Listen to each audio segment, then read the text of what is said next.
Hey guys, so today I wanted to make another great pickups from a fellow collector video.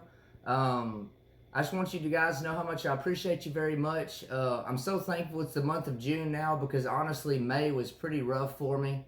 Very busy with work and everything. Honestly, the past about 8 or 9 days I haven't felt very good. The stomach bug has gone through my family, my wife and kids. It's going through people at work. Just haven't felt very good.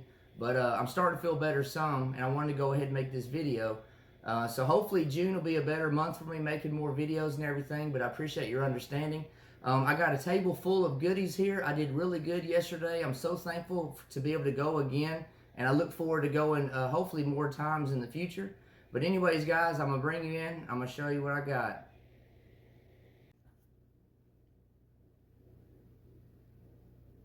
All right. So here's what I got yesterday when I went to the older collector's house. Kind of pan the table like I normally do, and then I'll kind of show you more in detail of what you're looking at. Some of you probably already recognize some of these rifles. Some bayonets down here like that. Check this out. I got this covering this up, but that's kind of interesting there.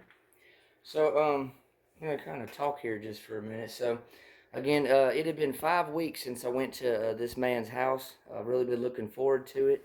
Y'all bear with me on my voice. And I went and I had some things in mind I wanted to go look at from the time I was there before. And I've always got kind of like a list, I guess, of things that maybe I don't get, this time, but maybe I can get next time, and so forth. So I'd been there about an hour and a half, and we're sitting on the bed in his room because a lot of the collection is in their bedroom. And we're sitting there, and he's pulling stuff out, just random places like drawers and boxes and just stuff like that. We're kind of looking at mostly small items. And then again, after about an hour and a half, he looks at me and he says, "Would you be interested in any rifles?" And honestly, I wasn't expecting that because I thought he had sold them all, in the past. And I know he's got an M1 carbine, which he wants to keep for now. And I told him, I was like, "Oh, yeah, I'd be interested. I didn't know you had any more." He's like, "Yeah, I've got some more." And I said, "Okay, well, yeah, I'd love to look at them. Where are they?" And he said, "They're underneath us. They're under the bed we're sitting on." And I mean, that kind of shocked me too because, this was the third time I've been over there, and I had no idea there's some guns under the bed, you know. And so I was like, "Yes, I definitely want to see what you got." And so I helped him basically unmake the bed. We pulled the comforter off, we pulled the mattress off, we lifted the box springs. And when we did that, I was looking at a total of, I think it was around 12 or 13 or maybe 14 rifles. There was about 9 or 10 of them just loose basically, and then there was four in cases. And so I'm kind of looking, panning everything, and then I'm curious what's in the cases, the rifle cases. And so he starts, open them up, and two of them have shotguns, which they're not military. One of them had a pellet gun, and one of, or the last one had another milcert. And so there was a total of, I think, if I'm not mistaken, I think it was either 9 or 10 total milcerts. And I ended up getting these five, and I hope to go back and get the other four or so in the future, in the near future, hopefully. But I was just really shocked that he had some more. It's kind of cool and kind of fun and exciting because like each trip, you never know what you're gonna find, what you're gonna uncover, or maybe he'll tell me about as he thinks of it or whatever. But anyways, so I got these five rifles here, and I'll kind of start here at the top. This first one here is a Japanese Arisaka, and it does not have the mum. You see, it's been scrubbed, but overall, it's in really good condition. I believe it would be the Type 99, if I'm not mistaken. I do have one of these already. It doesn't have the cleaning rod or dust cover or anything like that, but overall, it's in like really good condition. One thing I can tell you though is all of these rifles will definitely have to be cleaned and thoroughly gone through. There's like dust on them and cosmoline and stuff like that. But overall, really nice Japanese Arisaka. And it was made, I believe that's Kokura Arsenal, if I'm not mistaken. And there's the serial number and everything. If you guys remember that watched my last video when I went to his house, I got two Japanese bayonets. So it's always good to have a bayonet with a rifle. Again, excuse my voice. Moving on here, I've got a Russian M44 carbine. And this one is dated 1945. It was made by Izhevik, which I might be butchering that. I've always struggled with pronouncing that, but overall, really nice M44. You guys know I do have one of these already, but it never hurts to have another one. Um, so very cool rifle here. Overall, again, in good shape. If you've never shot one of these, my friends nicknamed this the cannon gun because it sounds like a cannon when it goes off, and a lot of times, there's fireballs and stuff. So overall, pretty cool rifle. It has been import marked, which most of them are, but it's all good. All right, moving on to number 3 here. We got just your basic 9130 Mosin Nagant, Moist Nugget, whatever you want to call it. But I've got several of these already, and it does have import mark there on the end of the barrel. I'll show you. This one is dated 1939, which is pretty cool. It's basically when September of 39 is when Germany invaded Poland, basically got World War II started. And it's made by Izhevik as well. And it's got the serial number on the side. Overall, pretty nice rifle. I know a lot of people like to collect these early war ones or pre-war ones and everything. And like I said, I think I've got about maybe 7 of these now or so, and most of them are different years. I'm not mistaken. I don't even know if I have a 39. I'd have to look and see what I got. But overall, it's nice to have that. And I believe this is an original sling as well, if I'm not mistaken. I don't think it's an aftermarket one, which if it is, but still, it's kind of cool. It does not have the cleaning rod, but that's all good. But it did come with the bayonet down here, so that's great. Moving on here, I have this German K98 Mauser. Overall, it's a pretty nice looking rifle as far as, the wood and everything. It's got like a light tan or blondish look almost. It is not all numbers matching, but that's okay. Something I was going to show you here is actually made by Mauser. It's dated 1939, and that's like the 42, the Mauser code. Again, it's not matching serial numbers, but something interesting, though, is I believe that at some point, the Waffen amps, somebody removed them because somebody has gone back and did a pretty crappy job of trying to etch or scratch into the receiver the Eagle and Swastika or Waffen amps. And honestly, they didn't do a very good job. So I don't know, if, again, the original ones would have been scrubbed. But, I was kind of looking at some other areas on the rifle. But here's some other ones you see. Those have been added. I don't know who would have done that, an importer or whatever. So somebody definitely scrubbed the original Waffen amps off the receiver. But there are still some original ones here. This is on like the magazine plate. I'm running a blank here. Like I said, I still don't feel that good. But anyways, there's 2 or 3 or 4 original ones still on the rifle, but it's just the ones that are on the receiver. You see model 98 and everything. So again, my guess is somebody scrubbed the Waffen amps off the receiver. And then maybe over time, somebody else got a hold of the rifle, and maybe they were trying to want to increase the value of it. Maybe, probably, could have been, so they could get more money out of it when they sold it. Now, my collector friend, it definitely wouldn't have been him.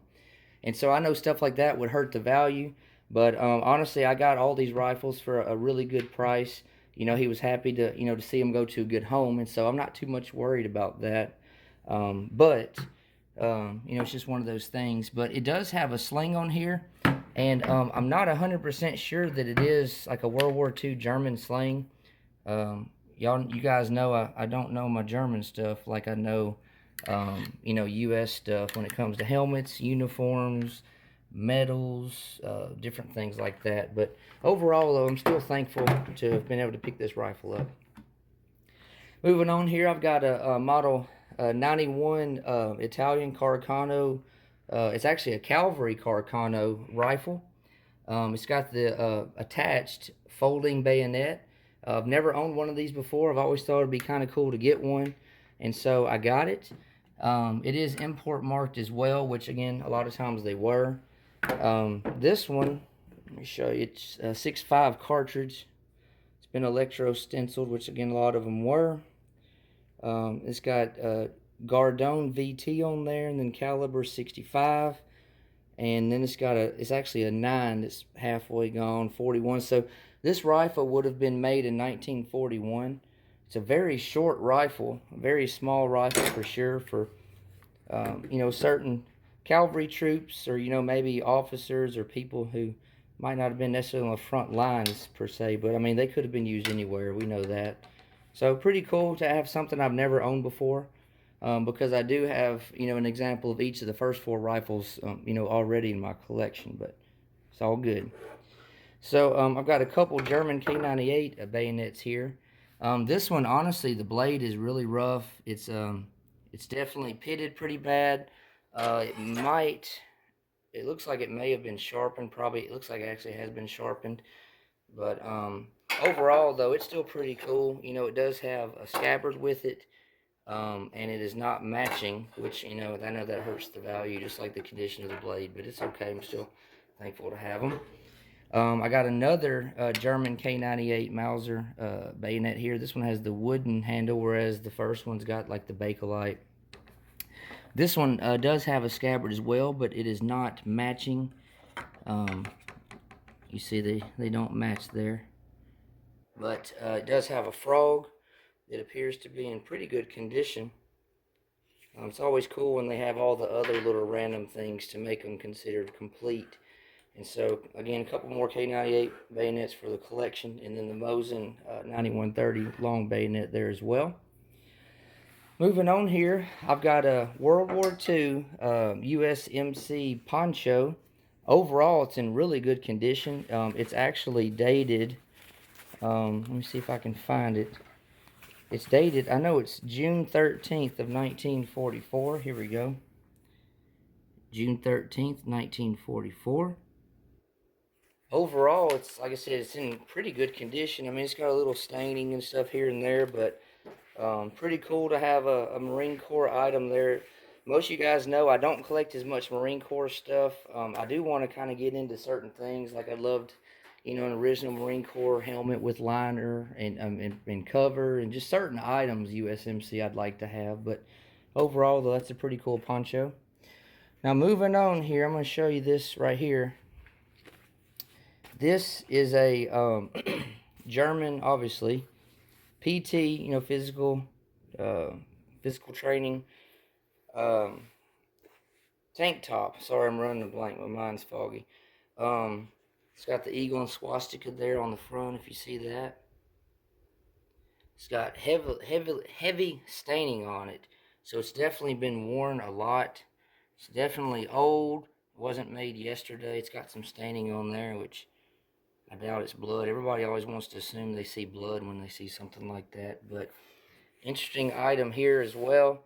I've started picking up a little bit more German stuff, which, again, I'm kind of ignorant of some of it. So it's always good to have people I can ask certain things about before I get myself into trouble financially buying something that's not original.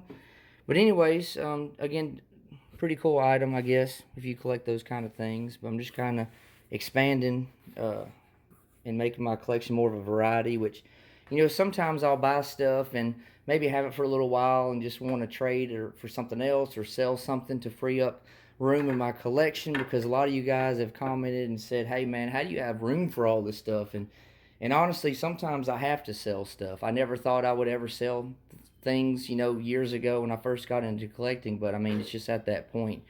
A lot of you guys do the same thing. You sell stuff or trade stuff to get other things maybe you really want, and to free up space and money as well. But again, I'm just so thankful to be able to go again. It's always fun, hearing stories about, how this man traveled around the United States collecting stuff and different places he went, like hole-in-the-wall places, basements, attics, all that. It's just kind of cool, because I do a lot of the same thing. I know you guys do as well. But like I said, hopefully the month of June will be better for me. because like I said, honestly, even right now, I still don't feel very good. But um, May was a challenge for me, but I thank God for bringing me through it, and I know He'll bring me through anything might come up in the month of June. So y'all just keep me in your prayers for my health and well-being. I'm gonna be fine. I know that. I believe it. It just kind of sucks sometimes when you don't feel very good, but you keep pressing on, and things for the most part get better, you know. But anyways, more videos are on the way. Y'all, thank you for all your support. Let me know what you think, and I'll be getting back to you soon. Thank you.